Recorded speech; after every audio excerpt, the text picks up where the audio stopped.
Hello and welcome to Antimatter Skunkworks. It's October, which means it's Halloween, and I'm late getting a start on my decorations. But I did reuse some decorations I had before, and let me show you around. So, I've got my jack-o'-lantern that I welded up in a previous episode. I also have my blinking eyes of doom that I also did in a previous episode. There are 5 sets. I put one in a tree up here. And I got 2 in the bushes here, and one over there, and one on the far side of the driveway. And as I was looking at my house, I realized that there is a distinct lack of gargoyles. That's right, gargoyles. So, I'm going to make one that fits right here. It looks down on the little kitties when they come by to get some candy. So if you're one of you who watches this channel, and I'm hoping I'll get more people watching the channel eventually, you'll know that my material of choice is steel. Well, to that end, I've got myself a new TIG welder, and I'm only a little bit afraid to use it. I think it was Benjamin Franklin that said to invent something you need a big pile of junk and a good idea. Either that or maybe it was Dennis Rodman, I can't remember, but anyway, I've got a great big pile of junk, so, you know, I'm well on my way. Anyway, I had to look up what a gargoyle looked like to remind myself. I went to the internet and looked at a few pictures and picked the one I kind of liked, and, well, this is the start, so you can see this is going to be the body and a leg and a claw, and it's going to sit on my tree, on one of the tree trunks coming out like I showed you. And sort of like this. Like that. Alright. Oh, God. Alright, you can see it's starting to come together. Got the 2 feet, the legs, body's getting there. Gonna do some arms now. I gave up on the TIG welding. If you don't know anything about TIG welding and welding in general, TIG is for precision and well-fitting, clean parts. None of this is well-fitting. It's all weird angles. Also, I don't really know how to fill in holes that I create when I'm welding with a TIG, so I'm not good enough not to create the holes, and I'm not good enough to know how to fill the holes, so I'm just going to go back to my MIG welder. Alright, it's coming along. Got most of the body done. Got to do claws, a head, and honestly, I think I'm going to do the wings, because I just can't wait. Alright, I couldn't resist it. I had to go on to the wings. They're already looking like cool, man. It's like they're going to come way out here really big, and then here, and I'm going to put little points on the top. It's going to be awesome. Well, I'm not sure this is visible with all the background and everything, but here are the wings. And I'm not sure they're big enough. I like them really big. I already added extensions on because I realized this wasn't big enough. But I think it'll have to do. Okay, I've moved them out onto the driveway. Hopefully you can get a better view. It looks like it in the little monitor anyway. I'm kind of digging the way the wings came out. I just need to figure out a way to cover them. And he needs a head, and he needs hands. Alright, he needed some front claws, so I took some metal out of one of these. This is a shock absorber like perch for the spring. The spring would go on there normally. And I cut it out, and I kind of like this sort of hatchet shape I got here. And I was going to do more, but then I realized that less is more. And so then I started working on the head, and I gave him some really gnarly looking teeth right here, as you can see. And let's see, is it hot? A little bit warm. Oops. Hang on. Alright, so it's going to look a little something like that. I think he'll have his head turned a little bit. And I'm not sure if I'm going to give him some eyes or just sort of leave him like that. We'll see. Alright, the head's on now. You can see he's got some pretty gnarly teeth. These are actually eyebrows, not ears, and I think I'm going to stick right inside of here a couple of red LEDs so it just glows. I put a couple of sharp thumb claws on the hand that is the wing, and I think now I'm going to do the tail. I got this length of chain, and I'm just going to put some kind of little spike on the end of it, get that attached. Sort of finish weld some of this stuff so that it's stronger. I just tacked everything right now, and then I have to figure out how to cover the wings. I I was thinking about using metal, but I don't have enough scrap to go over such a large piece, and it's got a compound curve to it, which is hard too. I'm thinking about using fabric, but I guess I'll burn that bridge when I get to it. And there we go. I'm just spraying it with some silver. I was hoping to spray it gray, but I don't have any gray. This is okay though. It's kind of dark enough. It's not that sparkly. I have some bronze over there I might use as well. I just globbed it all on, just like I did the welds. So it doesn't matter as long as it holds together. I don't even care if it rusts really. It's just an outdoor decoration. So, but I think it came out pretty cool. I'm gonna put the LEDs in there, like I said, and cover the wings, but he has to dry first. So the cloth idea seems to be working out pretty well. This wing is nearly done. I've glued it on each one of the ribs so that it looks like that.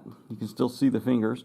It's just not glued on the bottom yet, and it's a little rough around the edges. I have to trim some of these pieces off here. So how I did it was I just mixed up some 5-minute epoxy.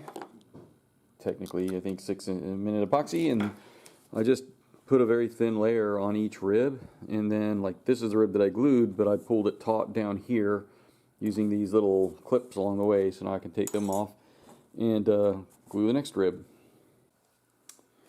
So to do the eyes, I got some of these, I guess they're like yard lights. You put them on the side of your sidewalk, and there's a little solar panel on the top. And if you turn it on, so they come disassembled actually, come like this. That comes off. It would go like I just showed you, and then there's a little on-off switch here. And if I turn it on, this one I believe is kind of broken because it should come on now, or maybe the battery just hasn't charged unlike the other one. And these things are actually quite brilliant. I'll take it apart and show you. Right now. And it's just that simple. There's just 2 little screws. This pops out. And it's a really simple circuit, although this one definitely seems like it was having some issues. It may not, it may be broken, I don't know. But, so I paid $22, call it $24 on Amazon after tax, title tag, and all that. So about $2 a piece because I got a dozen.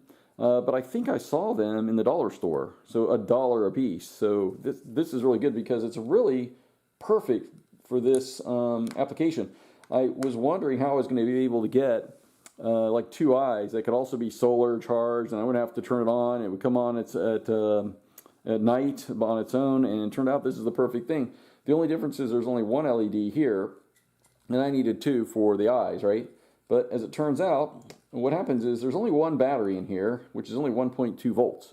That's not enough to run an LED, but this little tiny circuit here ups the voltage to like 3 volts. And normally, if you were going to try and put 2 LEDs in, you have 2 choices, series or parallel. In series, you would need double the voltage in order to get, because it'll drop across each one as it goes, and obviously I don't have a lot of voltage here. And if you put them in parallel, you need double the current. And I didn't know if there was enough current here, but as it turns out, well, what I meant to say on that was that if you do that and you put them in parallel, you would need a separate resistor for each one. But as it turns out, there are no resistors in this circuit at all because it uses an inductor and the circuit itself controls it, and the current is so low it can't supply enough current to blow up the LED. And therefore, putting a second one in parallel with no extra resistors added, no other parts whatsoever, will work just fine. Of course, it'll cut the current in half to each one of the LEDs, which will make them not as bright. But as it turns out, they're still plenty bright. I mean, if you think about it, glowing eyes don't need to be real bright, right? So they just have to glow and be ominous. And as it turns out, they're still really plenty bright. So this is how I did it. It was very simple. I just took this circuit and I cut the LED off, leaving myself, I like to reuse the LEDs if I can, so I cut it sort of in the middle of the length of the legs on the LED, and that was enough to solder 2 new LEDs on extension wires so that they would go to wherever I wanted them, in this case the eyes of the gargoyle, and I tossed that in my LED bag in case I ever need that color or whatever. No reason to, if I cut it really close to the LED, got to throw it away. I mean, we're talking pennies here, right? But what can I say? I don't like to waste, so To get it apart, you just have to lift this leg here and then pull the battery out. And then there's another little, whoops, stay there, buddy. Stay there, stay, be good. There's another little screw here on it. You just pull that out, and the little circuit comes out. And it'll bring the LED with it. Circuit comes out, bring the LED with it. There we go. Yeah, so you just, hopefully that's visible. Yeah, there's the legs here, and you just cut those in the middle and solder one off. Just make sure that you, what I did is when I cut it off, I took my red LED and I just touched them to the two stalks that were there. I had it on, and if it didn't light, I flipped it around. If it lit, then you know you got it the right way. Then you put two of them the exact same way, soldered to exact same points. So 4 wires coming off, two going to each to one place, and you're done. It's just that simple, and it works great. Simple, cheap solution. I got this off of another YouTuber, and they make parts. I'll put the link in the description. So this is the final product. It looks pretty cool at night. I'd like to film it at night, but my camera's not good enough, and it'll just be really grainy. So I kind of like the fact that I didn't fully spray the wings with silver paint, so some of the black fabric is showing through. I think it gives it a kind of cool effect. I done Scotch guarded it, so hopefully that'll help it, resist some of the weather. But mostly, I turned those LEDs into the lights, and this is what into the eyes. So this is what they look like. I'll cover it up. I just did it this morning. It worked fine. There we go. I guess there's still too much light getting in. There we go. It works great. That's it. Thank you for watching. Now go out and make your own Halloween something special. Maybe with Gargoyle.